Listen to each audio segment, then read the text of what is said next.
For the past 6 months, I've been using the Sony FX30 as my main driver for all things sports videography related. And I was so excited to actually get it back in the fall when I pre-ordered it and got it on the first day that it came out.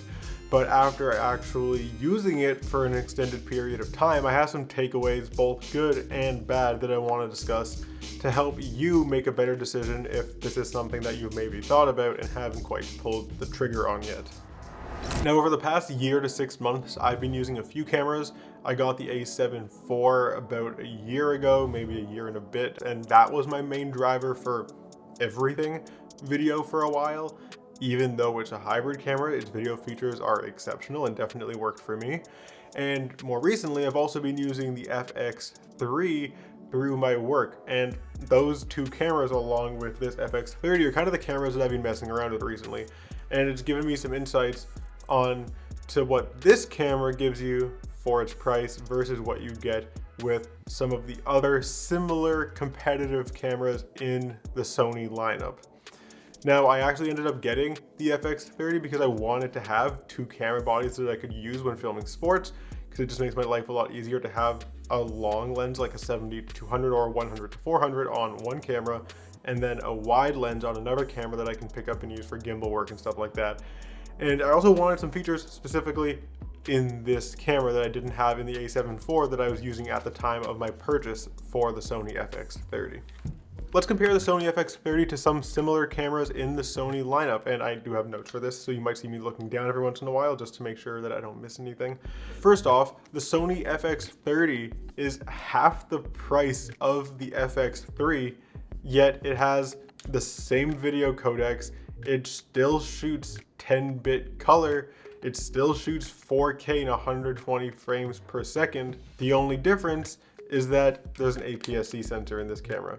But considering we're talking about like $2,000 versus $5,000 for the FX3, it's pretty wild that this is even an option. And then you can even get this FX30 with the XLR top handle, which allows you to use high quality microphones that use XLR inputs straight into your camera, synced with your audio, for the same price as the newly released ZVE1, which, although is a great compact full frame camera with awesome video features, is still a vlogging camera, whereas this is quote unquote a cinema camera. And yeah, this is a cinema camera. We're going to talk about that. I'm going to talk about it now, and we're not going to talk about it again, because I don't think that everybody needs 4K 120 frame per second recording. As someone who basically makes a living filming sports videos, I'm part of that like really small group that actually gets a tangible benefit out of 4K 120. It's not absolutely a necessity, but it actually does help my work. And I think there's a lot of people who want that feature and don't necessarily need it. And obviously the FX6 has a ton of benefits to it that a real cinema camera will have over something like this. But the fact that there's a feature that's legitimately useful in this that we don't have in a camera that's over 3 times as expensive, it's wild to me. So there's a clear place in the market for this, and it's popular for a very good reason. Now let's talk about some of the pros, some of the features that I found really useful in the FX30 that were noticeably better and made my life easier as a videographer compared to the A7 IV that I was using previously. And we're not going to talk again about that frame rate and that resolution, but one of the other huge benefits of the FX30 is that there's built-in LUTs, which was huge coming from the Sony A7 IV, because I literally couldn't record an S-Log3 without using an external monitor where I could preview my video in Rec 709 to actually see what my video was going to look like. I didn't trust just looking at that tiny little screen in log and hoping everything was exposed properly, because that just doesn't work. But on this camera, if I want to keep a super compact setup that's literally the size of this plus a lens, I can do it. And for a job where I'm running around like all the time up and down the sidelines trying to get the best shots and be mobile, that's awesome. I know it's not necessary for everybody. If you're on a film set and you have controlled lights and can take your time and set up your shots, and that's not as big of a deal because you're probably using a big camera rig with an external monitor and maybe recording externally and using V-mount batteries and all these other things that make your camera really big. But the fact that I can keep a really small setup and still preview my footage on a screen with a LUT in S-Log3, like, that's huge for me. So that's been a really big plus of this camera at this price. Now, speaking of the flip screen in itself is kind of a pro and a con for me. The pro is obviously like, we have a flip screen. This is fantastic for getting different viewing angles. And if I want to vlog or something and I want to get a quick shot on this camera, I actually can, and it's really easy to do. This obviously is also on the a7 IV and the a7S III and the FX30. But when I had my a7 III way back, not having a rotating screen, like, that was really, really annoying, especially for this YouTube type of stuff that I'm doing as well. Like, it's kind of essential to have a camera with a flippy screen. Now, I know there are some cameras that have a screen where you can flip it like this, but you can also have it tilt while still being in front of the body. And I don't necessarily love that every time I want the screen to tilt so that I can actually view it like this. I also have to extend it from the body. I wish that I could tilt it like this, but here, actually in the middle of the body, so that my screen wasn't offset to the side. And then also, like, it's a 3-inch monitor. Like, it's not super easy to frame up shots with precise detail, and there are a lot of better monitor options out there. So a lot of the time I do find myself using an external monitor anyways at games. It's just nice to have the option not to. I touched on this briefly, but you can also get the XLR top handle, which I think I actually have.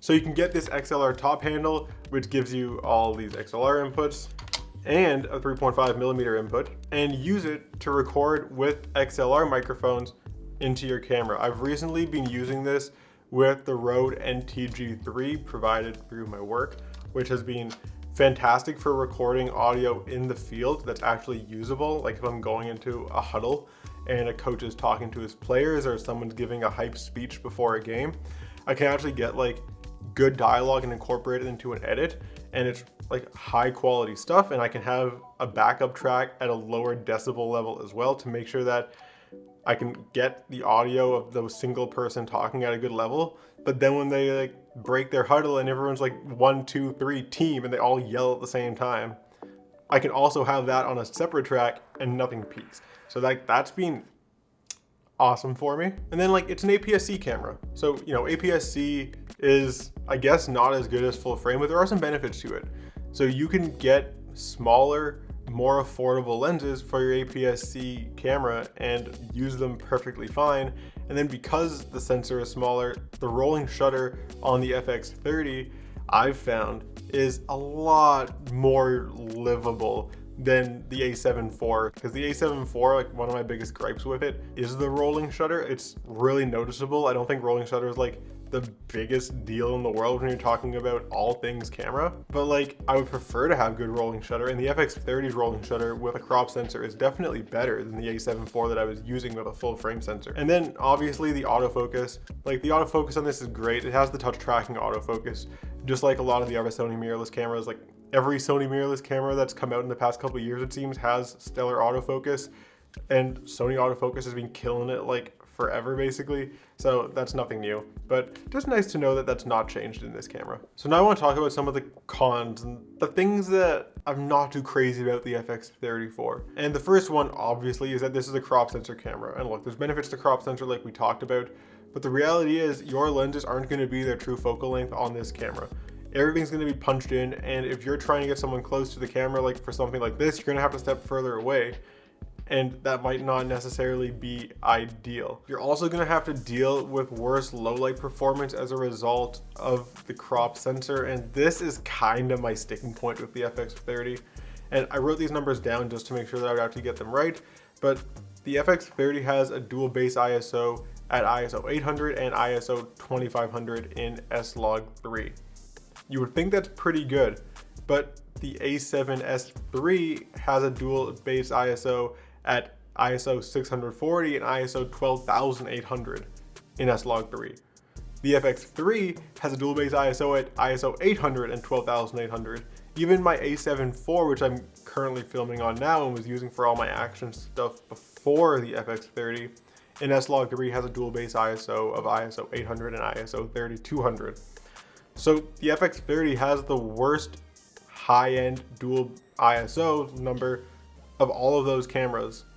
And even at that, in my personal experience, I found that the dual base ISO of 800 and 2500 for the FX30 isn't a true dual base ISO, because I always think that the ISO 800 image just looks better than the ISO 2500 image, at least in my opinion, using it for the past few months. And I've actually found myself having to use a lower frame rate, like drop from 120 frames per second to 60 frames per second, or turn my shutter speed down, because generally for sports and action, I like over cranking my shutter to 1/400 or something in that range. So sometimes I'll have to bring that back down to 1/250 or even 1/125 and 60 frames per second to get my exposure right. I also usually like using the 70 to 200mm f4 from Sony when filming video, because I find the autofocus is really nice and responsive. It's a lighter lens and it makes it easier for me to work in the field.